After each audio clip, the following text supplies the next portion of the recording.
ایک یہودی تھا، اس کی بیٹی بہت بیمار تھی. لوگوں نے اس کی بیٹی کو لا علاج قرار دے دیا، اس زمانے کے اطباء نے. بیٹی کا نام تھا ہند. اس یہودی نے سوال کیا کوئی ہے جو میری بیٹی کا علاج کر دے؟ تو ایک آدمی نے کہا کہ ہاں، مدینے چلا جا، وہاں کوئی علی ابن ابی طالب رہتے ہیں. وہ بڑی امید کے ساتھ مدینے آ گیا. لوگوں سے پوچھا مجھے علی ابن ابی طالب سے ملنا. ایک آدمی نے کہا ہاں آؤ میں تمہیں بتاتا ہوں کہاں ہے. لے کے آیا مولا کی بارگاہ. کہا یہ علی ابن ابی طالب ہے.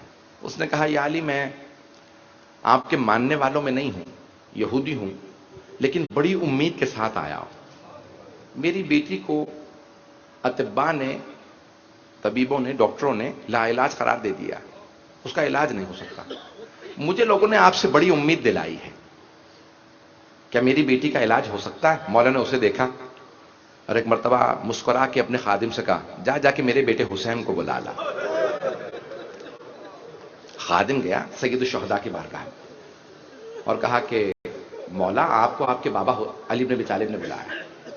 مولا حسین فوراً آیا، کہا جی بابا جان آپ نے بلایا؟ ہاں بیٹا. خادم سے کہا جاؤ جا کے پانی کا ایک ظرف لے آ. ایک ظرف میں پانی لے آ. وہ برتن میں پانی لے آیا. جیسے پانی لایا تو امیر المومنین نے امام حسین علیہ السلام سے کہا بیٹا اس پانی کو مس کر دیں. سید الشہداء نے پانی کو ہاتھ لگایا.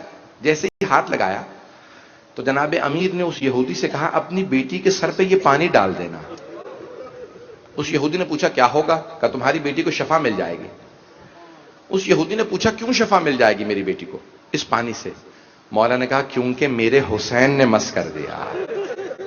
اگر حسین مس کر دیں تو پھر پانی شفا بن جاتا. وہ پانی لے گیا، اس نے اپنی بیٹی کے سر پہ پانی ڈالا، واقعی بیٹی شفا یاب ہو گئی. بیٹی نے پوچھا بابا یہ پانی کیسا پانی تھا؟ اس یہودی نے کہا بیٹی مدینے میں کوئی حسین رہتا ہے،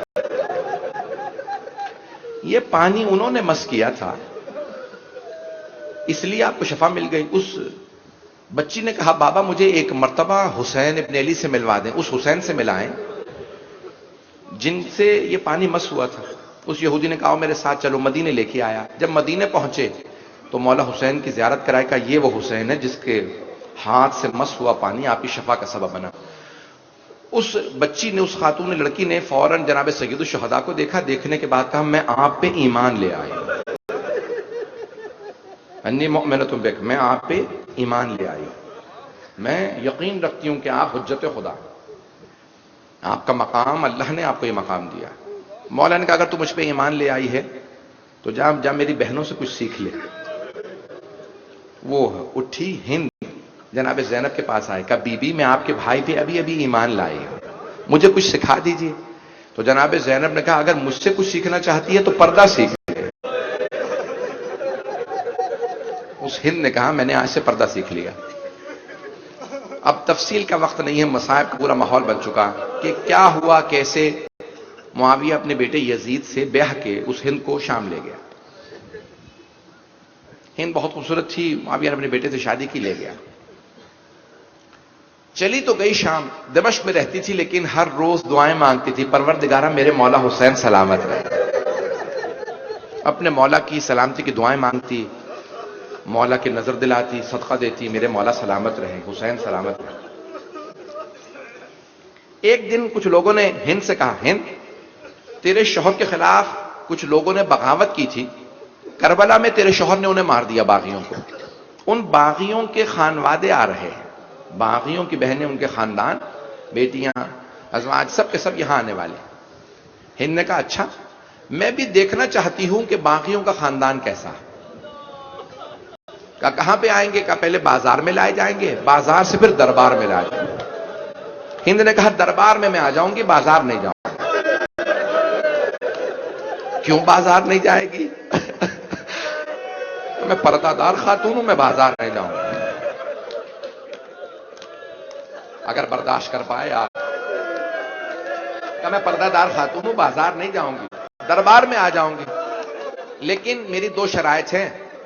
ان باغیوں کا تماشا دیکھنے کے لیے جب میں دربار میں آؤں نا تو دو کام کرنا. ایک میرے لیے برقع سلوا دو، اس کا نقاب باریک ہو تاکہ میں دیکھ سکوں ان کا تماشا. دوسرے میرے لیے تخت لگا دینا, میں زمین پہ کھڑی نہیں ہونا چاہتا. جہاں پہ باغی ہوں گے میں باغیوں کے ساتھ زمین پہ نہیں کھڑی ہونا چاہتا. اچھا ٹھیک ہے, اس کے لیے تخت لگوایا گیا. ہند نے برقع سلوایا, نقاب باریک تھا تاکہ دیکھ سکے, اس کا بھی چہرہ معلوم تھا, تخت پہ کھڑی تھی. جیسے ہی بیویاں, اب جو لوگ شام گئے ہیں نا زیارات جنہوں نے کی ہیں, ان کو معلوم ہے بہت بڑا ہے دربار, بہت بڑا.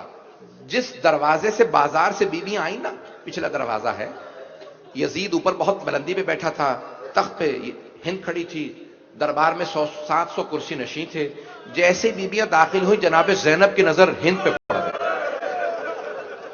جیسے ہی جناب زینب کی نظر پڑی نا ہند پہ, تو جناب زینب نے دیکھا اور فوراً جناب ام کلثوم سے کہا, ام کلثوم پہچانا سامنے کون؟ جناب ام کلثوم نے کہا, بی بی جب سے عباس کی شہادت ہوئی میری بینائی کمزور ہو گئی ہے, مجھے دور کی چیزیں نظر نہیں آتی.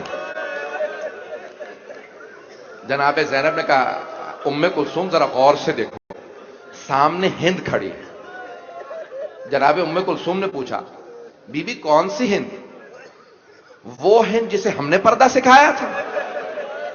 جناب زینب نے کہا, ہاں وہی ہند جسے ہم نے پردہ سکھایا. اب جناب ام کلثوم رونے لگی, کہا بی بی جسے ہم نے پردہ سکھایا تھا وہ تو پردے میں ہے, لیکن ہمارے سروں پہ چادریں نہیں ہیں. اجروں کو ملا بھئی, ریاض القدس میں روایت ہے, سوگنامہ محمد میں ہے, بہت سی کتابوں میں ہے. اگر برداشت کر پائیں تو میں کہوں. اب جانتے ہیں کیا کیا؟ آپ جانتے ہیں نا, جب انسان پریشان ہوتا ہے تو کوشش کرتا ہے کوئی اپنا جاننے والا نہ مل جائے.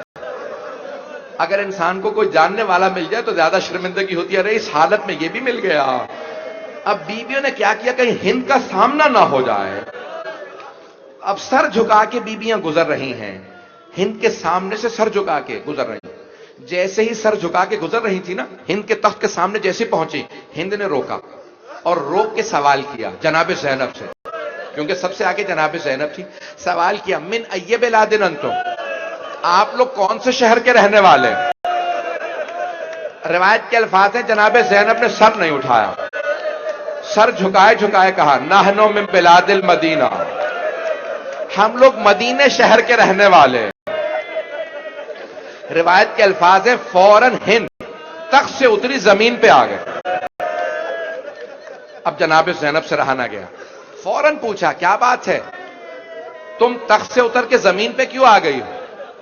تو ہند نے کہا, بی بی مدینے والوں کے احترام میں مدینے والوں کا بہت احترام کرتی ہوں, میں مدینے والوں کا بہت احترام کرتی ہوں, اس لیے میں تخت سے اتر کے زمین پہ آ گئی. اب ہند نے پوچھا جناب زینب سے, بی بی مدینے والوں کو جانتی ہیں آپ؟ اگر میں کسی کا پوچھوں, کسی کو جانتی ہیں آپ, میں پوچھوں؟ جناب زینب نے کہا, کس کا پوچھنا چاہتی؟ ہند نے کہا, بی بی مدینے میں میرے مولا حسین رہتے ہیں.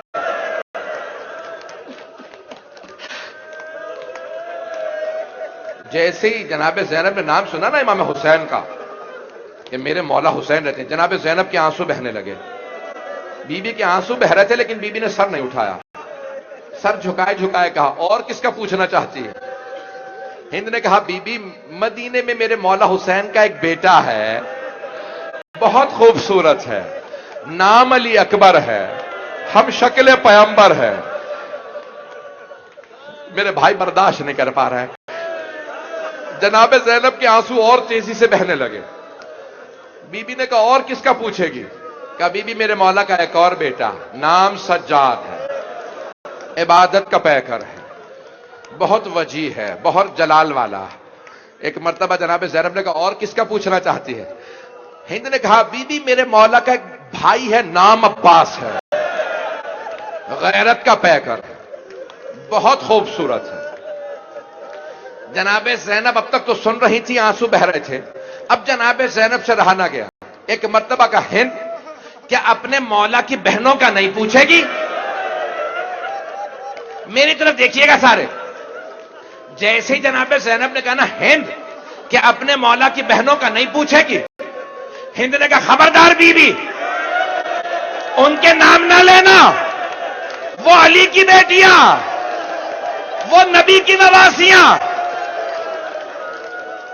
خبردار بی بی ان کے نام نہ لینا، یہ شرابی کا دربار ہے، ان کی ماں کا جنازہ رات میں اٹھا تھا۔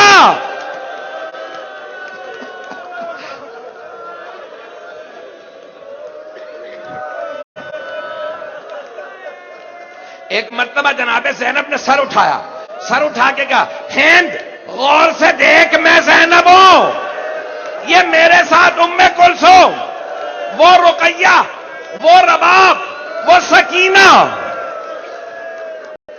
ایک مرتبہ ہند نے بیویوں کو دیکھا، سر سے برقع اتار کے زمین پہ پھینکا، ایک سوال کیا کہ بی بی اتنا سب کچھ ہو گیا، عباس کہاں تھا؟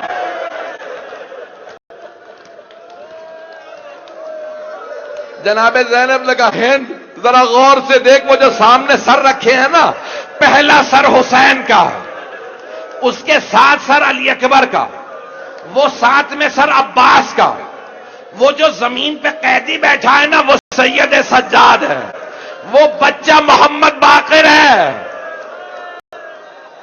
ہند دوڑتی ہوئی مجمع عام میں آ گئی اور ایک مرتبہ کہا یزید یہ تو نے کیا کیا؟ یہ نبی کی نواسیاں، یہ علی کی بیٹیاں تو مجمع عام میں لے آیا؟ یزید ایک مرتبہ اٹھا اپنے تخت سے، اپنی ابا اتاری ہند کے سر پہ رکھی اور ایک مرتبہ کہ ہند دیکھتی نہیں نامحرموں کا مجمع، بغیر چادر کے نامحرموں میں آ گئی۔ ہند نے چادر اتار کے زمین پہ پھینکی، کہو یزید جنہوں نے ہمیں پردہ سکھایا ان علی کی بیٹیوں کو تو مجمع عام میں لے آیا؟ السلام على الحسين